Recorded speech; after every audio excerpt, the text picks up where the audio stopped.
For 2 years, the world has been without electricity and water.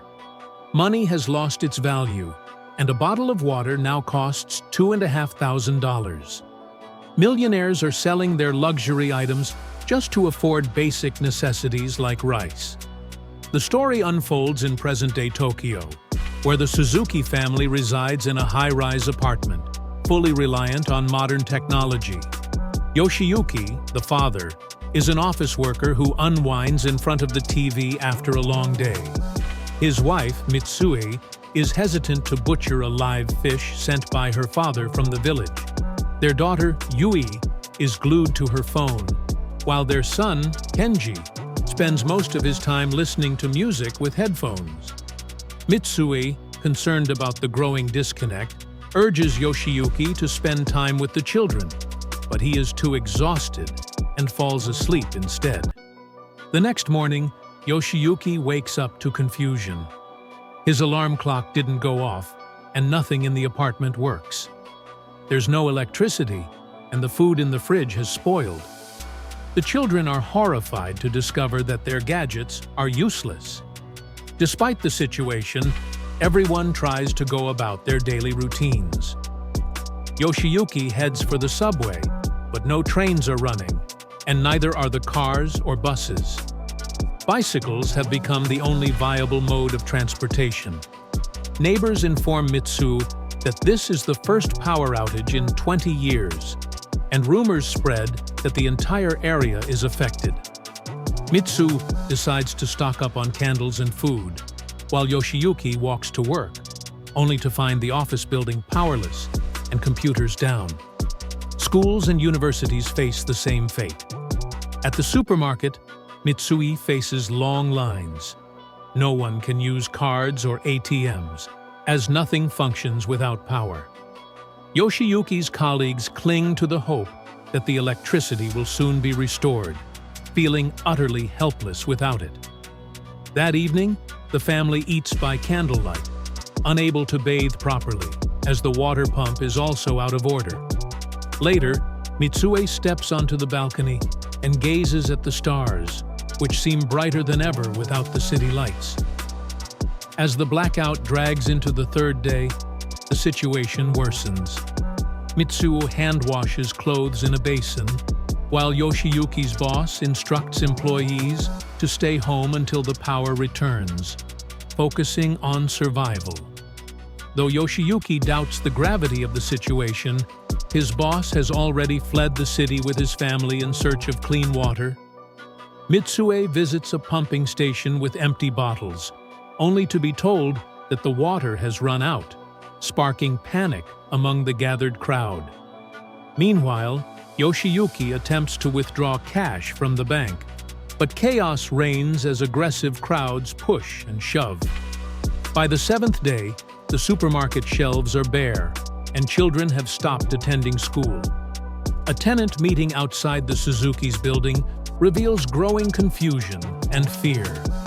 Some believe the city will perish if food and water supplies aren't replenished, while others argue that leaving their apartments could invite looting.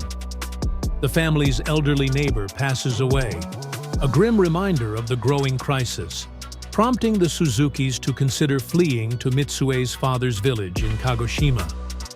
The plan is to cycle to the nearest airport and catch a flight, but Yui, dismayed at the idea of rural life, reluctantly agrees. The family pools their money, unsure if it will be enough for plane tickets. Mitsue produces a hidden stash of bills she had saved for emergencies. Early the next morning, they sneak out of the building, avoiding the neighbors. With only 3 bikes, the family improvises and begins their journey. As they travel, they purchase water at exorbitant prices and witness a man fishing, which disgusts Yui. When they arrive at the airport, they find that planes are grounded and chaos erupts as people try to breach the fences. Realizing they are out of options, the family retreats to a hotel. Yui, frustrated and exhausted, pleads to return home, but Yoshiyuki insists they continue their journey by bike. The next day, Yui and Kenji discover that Kagoshima is over a month's ride away, far longer than they anticipated. In a nearby market, Mitsue and Yoshiyuki barter for a fourth bike, trading water and wine for rice and transportation. As they travel, the family grows more resourceful.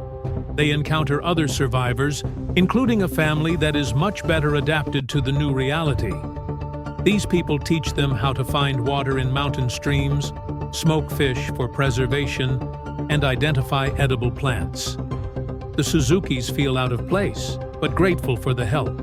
After several weeks on the road, the family arrives at a large city, only to find that it too is without power. The strain begins to show, and Yui, Kenji, and Mitsui vent their frustrations at Yoshiyuki, blaming him for their hardships. As they travel further, they reach an aquarium where workers are distributing food. Yoshiyuki pleads with them to feed his children, but there is nothing left. On the 67th day, the family stumbles upon a pig in a field. After a chaotic chase, Yoshiyuki manages to kill it, but none of them know how to butcher the animal. An elderly farmer named Takana-san appears and finishes the task for them, inviting the family to his home. There, they are finally able to drink fresh water and eat a hearty meal. In exchange for their help on his farm, Takana-san offers them shelter. The Suzukis adjust to this new lifestyle, with Yui crying tears of relief as she eats pork. The family slowly adapts, learning to butcher animals and complete farm tasks. Life is hard, but for the first time in months, they find some comfort. A week later, they realize they must continue their journey to Kagoshima, where Mitsue's father awaits them. Takana-san gifts them provisions, and the family sets off again. Their relationships have softened, and they begin to work better together. However, tragedy strikes when they reach a river with no bridge. Yoshiyuki builds a raft, but during the crossing, a storm hits. In the chaos, Yoshiyuki disappears, presumed dead. Despite their grief, Mitsue and the children press on. Mitsue injures her leg in a fall, and just when they are cornered by a pack of wild dogs, a train arrives, scaring the animals away. The family boards the train, which provides food, water, and medical attention for Mitsu. The children break down in tears, mourning their father's loss. But unknown to them, Yoshiyuki has survived, washed up on the riverbank. Spotting the family's train in the distance, he uses a flare to catch their attention. The family reunites in an emotional scene, and Yoshiyuki resolves to start fresh. On the 108th day, the Suzuki family finally arrives in Kagoshima, where they are warmly welcomed by Mitsue's father. Over time, they learn to live off the land, fishing, growing vegetables, and sowing. After 2 years and 126 days, they have found a simple but fulfilling way of life. One morning, Yoshiyuki stumbles upon an old alarm clock that suddenly goes off. The lights flicker back on, and the radio crackles to life. The power has finally returned. The Suzukis return to Tokyo, where life has resumed its frenetic pace. News broadcasts explain that a global blackout occurred for reasons still unknown. As Yui heads to a sewing circle and Mitsue prepares dinner, the family finds harmony between modern conveniences and the simple joys they've discovered. Just then, a postman delivers a photograph taken during their arduous journey, showing a hungry and ragged Suzuki family on the road to Kagoshima. If you enjoy it, click and subscribe and watch the next video.